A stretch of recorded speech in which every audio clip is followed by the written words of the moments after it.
Hello friends, David J Coon with Qigong Awareness, author of Qigong for Beginners, Your Path to Greater Health and Vitality. We will be getting into that book and we will be getting into the content not only within the book, but within our certification program for Qigong instructors and medical Qigong practitioners. And for those of you who are simply lay people and just want to heal yourselves.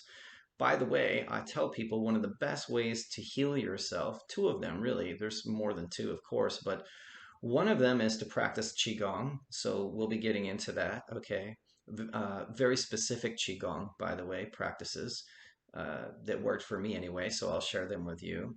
And so that means working on yourself. And the second one is working on other people. Some people are not open to that. It's okay. But it is a shortcut. If you are a healer or some type of practitioner and you like to work with other people and help other people, or even if it's teach other people Qigong, anytime that you give to other people, that's good karma. And so that is going to come back and change your life.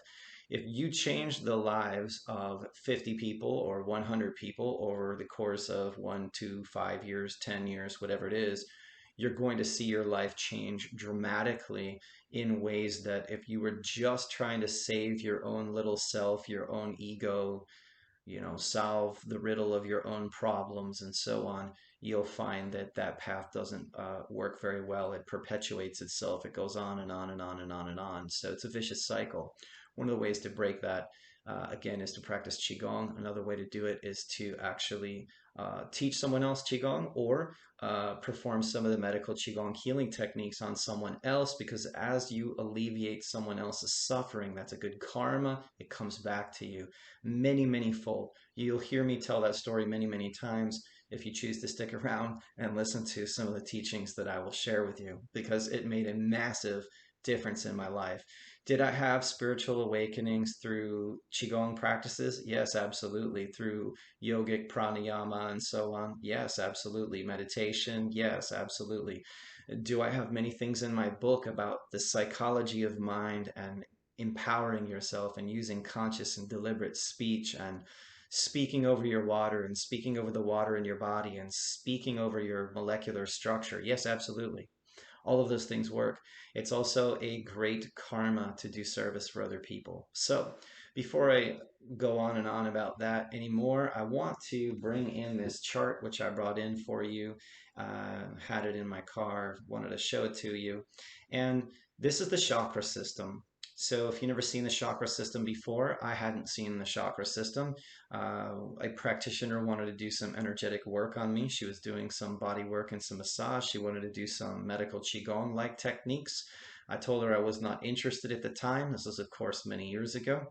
And she said, I'll tell you what, when I get done doing this body work, I'll do a half hour of this energetic work that I'm learning. I'll do it on you for free. I said, okay, who am I to argue with that? The next thing I know, I was on top of the building, looking down into the building at myself being worked on, and I had some sort of out of body experience. That happened there, and it was very profound. And when I sort of returned to my body and to my regular self, I literally shook the rest of the day. I literally was like shaking and vibrating from the inside out.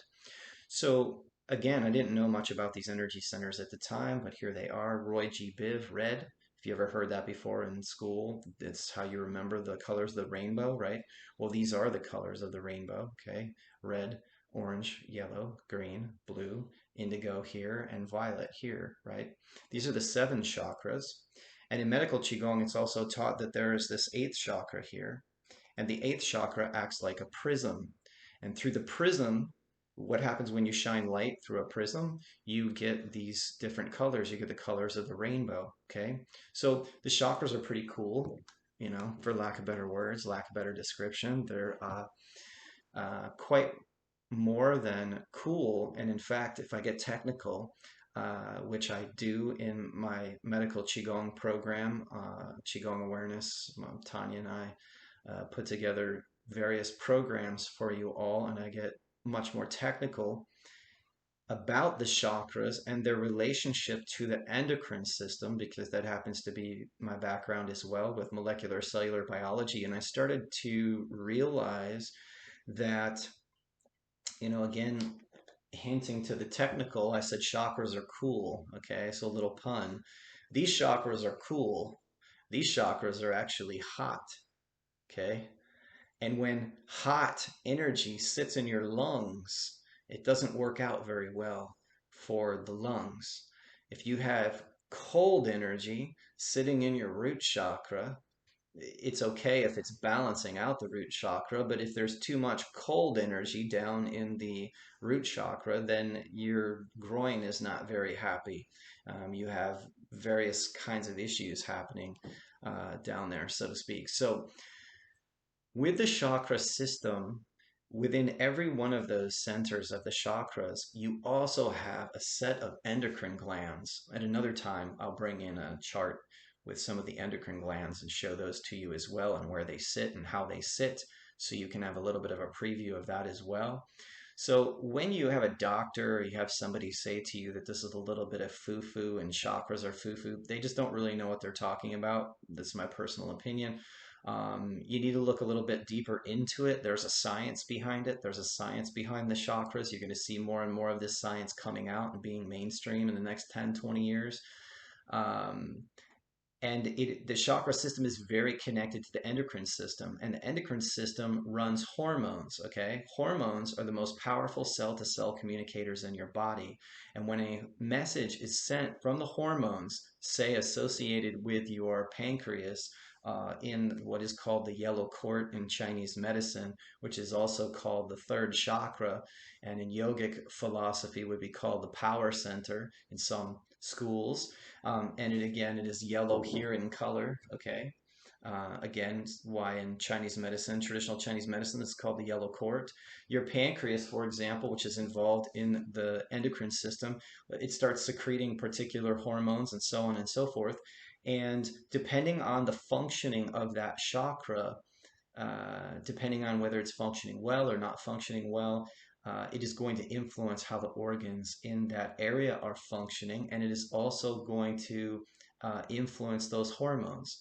Those hormones are at the very, uh, what I want to say, the very initial, the impetus, okay, to kick things off.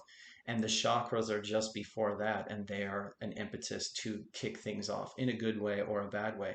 So when I say that you are hardwired for greatness, I had no idea I was hardwired for greatness, and there are many more pathways than this. This is just a very basic chakra chart. But again, as I've said in some of the previous episodes, just briefly, I indicated that you have 12 acupuncture meridians, primary acupuncture meridians. You have 8 extraordinary meridians. You have many, many nadis channels from the Indian system. You have what's called a nadis egg sitting in the area that in Chinese medicine we would call the lower dantian or the lower gut. So there are many, many things going on inside your being. And I want to turn you on. I want to help turn you on. I turned myself on. Well, we can call it awakening, we can call it turning ourselves on, whatever you want to call it.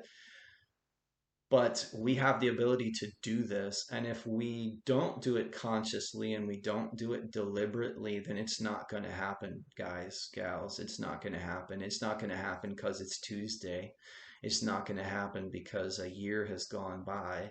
It's going to happen because you consciously and deliberately take over the system. Because right now, currently, for most of humanity, most people, in other words, on the planet, their life is being run by this pseudo robot called their body. The body has become programmed, it runs as a habit, and people are not living consciously and deliberately, and they're not becoming who they have the ability to be, and it's literally right there inside of you.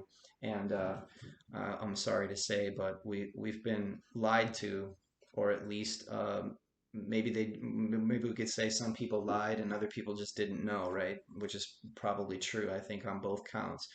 But they didn't tell you that you were hardwired for greatness when you were a kid. Perhaps some of you might have been lucky enough to hear that. but is something that I want to share with you, and I want to teach you how to open these up and to detox those chakras, change your blood. And again, every one of these chakra centers is not just related to your body, ladies, gentlemen. It's not just related to your body, it's literally related to your job. It's literally related to your paycheck. It's literally related to the friends that you hang out with. It's literally related to your addictions. So, let's continue to get into it. I look forward to seeing you in the next episode. Thanks for tuning in.